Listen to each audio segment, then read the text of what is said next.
Welcome to Nasdaq TradeTalks, where we meet with the top thought leaders and strategists in emerging technologies, digital assets, a regulatory landscape, and capital markets.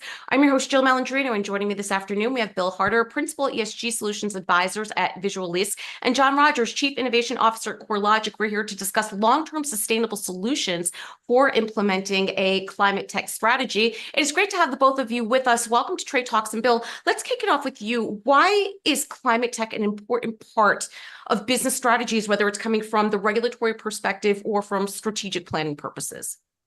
Well, thanks, Jill. It's a pleasure to be here.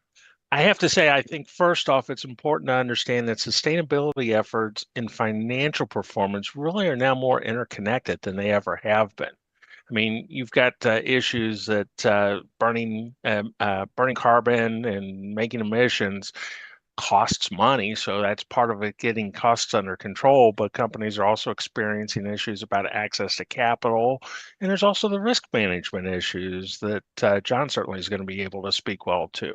We're finding the companies that really recognize and prioritize this relationship are going to be better situated for future success.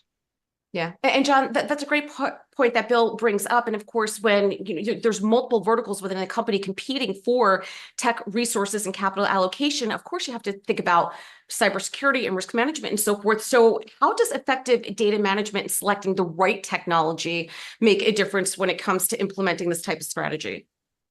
Very important, Jill. So at CoreLogic, we process over 22,000 data sources on everything to do with property and location. Obviously, a technology provider that has a lot of compute power, AI prowess. So we use Google wall to wall to really power amazing analytics. One of them being climate risk analytics, which allows companies to financially measure the impact of climate to every single property up to the year 2050. So very important in terms of choosing the right technology provider.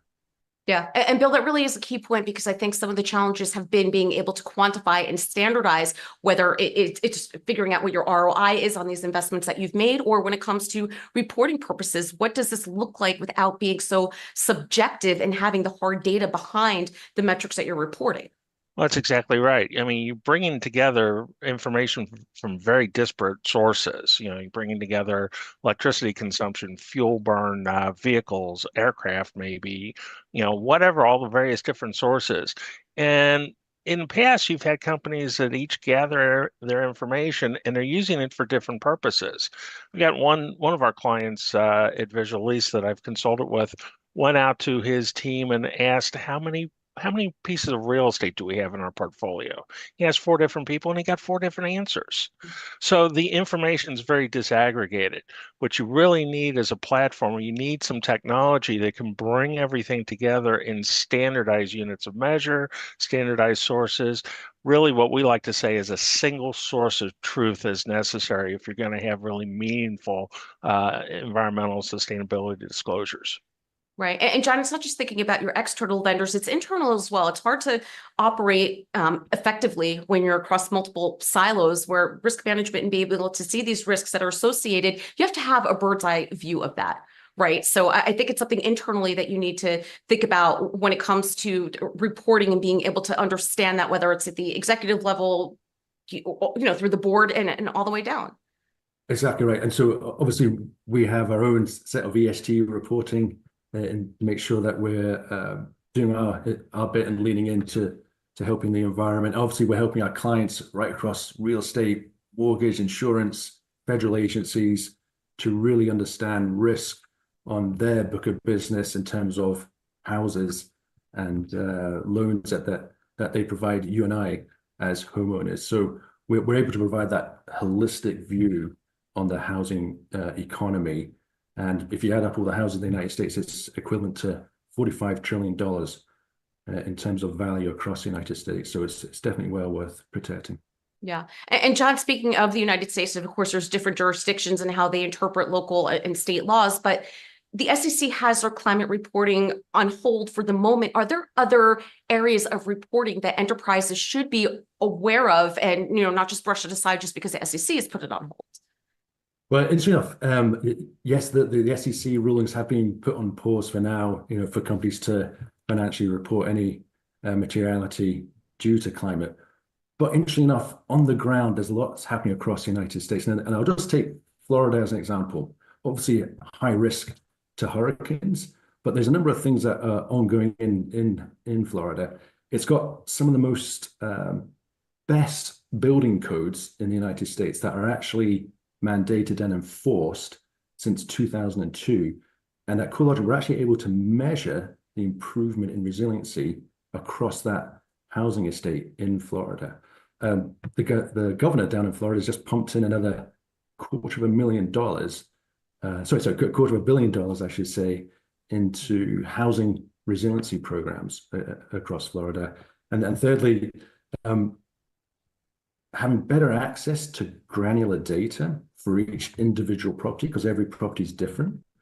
Over 10 insurers now have re-entered the Florida market to provide you and I as homeowners house insurance. So although, yes, the SEC regulations are put on hold, they are asking the right questions. What's actually happening on the ground is we are trying to all lean in from a public perspective, from a private company perspective, and protect all the homes in the United States. Yeah, I think, Jill, I'm sorry. I was just going to say, if I can jump on that too, although the SEC may be holding their regulations, at the same time, they've also announced in this past year that they are treating any environmental disclosures with the same weight and effect as any financial disclosures. So to that extent, if you make an environmental representation, they're going to look to see that the company's got the facts to back that up. You need that kind of granular detail if you're going to be making these representations that you want to be net zero by 2030, or whatever the goals are that you're establishing.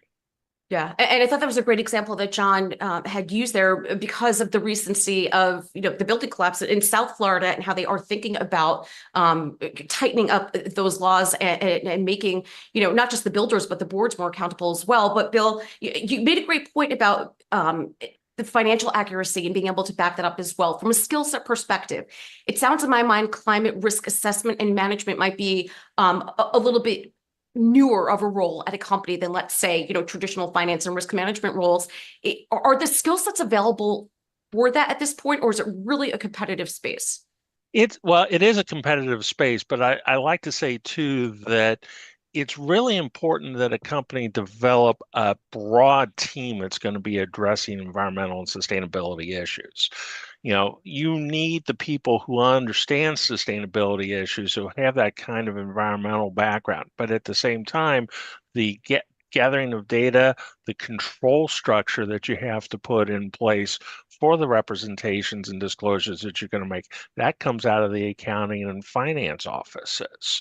And ultimately, too, we like to really focus heavily on real estate because, I've seen studies out there, 40% of a company's emissions are going to come out of their real estate. Now, some of that's embedded in the concrete and the steel, but a KPMG study, I think it was, said something like 28% of a company's emissions are coming from heating, cooling, and electricity consumption.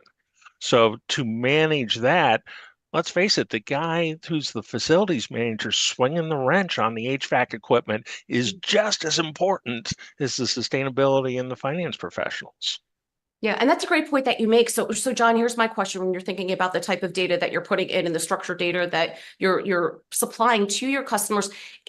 If I understand it correctly, score one, as an example, is your hard assets and the day-to-day emissions that you are producing as a company. What about the other layers of that? How do you measure your supply chain? How do you measure the depreciation of assets that are within the office? Is the industry starting to standardize that in a way, or how do you effectively measure that across different types of industries? Interesting that. So for CoreLogic, which we focus on the housing industry, actually in the UK, we've just gone to market with the ability to provide retrofit analysis on all the 37 million homes there to basically reduce energy bills for you and I as a homeowner, and also contribute towards the UK government net zero strategy. So it's the ability to understand the retrofit costs for each house to bring up to a certain energy efficiency level. So landlords, lenders are always interested to understand the risk profile on their book, and they need landlords to provide better materials, better insulation, better HVAC systems in their portfolio. We're able to measure that, measure the contribution to reducing energy bill, and then measure the contribution to reducing carbon emissions across the UK. We're looking at right now bringing that into the US to look at the 110 million homes here. Yeah.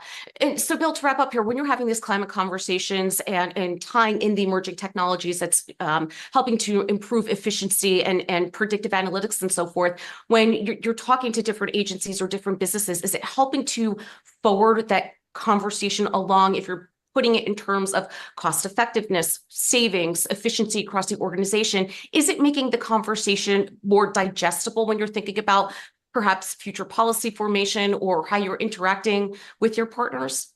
Certainly. When we come out and talk to companies, ESG is a big thing, and it's very amorphous, and companies, to date have built very broad strategies and very broad goals and targets. What we try to impress upon them with our tool, VL's ESG Steward, is you're getting into granularity. You need that details. It's all fine, well and good to have a big target goal, but you now are going to also need to measure the actual performance, get into the details. It's all well and good to have estimates of what you're doing, but to really tell if you're going to have a return on your investment, you need some small digestible projects that you can measure the cost, and you need to measure actual results so that you can really tell if ESG is having that sort of return on investment. When we talk in those kinds of numbers, when we talk about ROI, that's when we get people's attention. Right. Jill, I'm sorry, go ahead, John. If I could just add to what Bill was saying there. So just once you provide a financial number, it's what is sometimes an over-politicized subject in terms of climate literally just goes out the window, which is good news. And just in very broad terms, for every $1 invested in resiliency into a home is equivalent to about $6 if we were to have to recover that home due to a major weather event. So the business case makes sense. And because we can provide a financial measure now in terms of the impact up to the year 2050 due to climate, every company can now lean in, construct their business case, and protect the U.S. housing market. Absolutely. KPMG reported that they've done some studies on sustainability metrics and company performance, and they found that something like 21 different environmental metrics are very closely aligned to corporate profitability. There's that real dollar return there.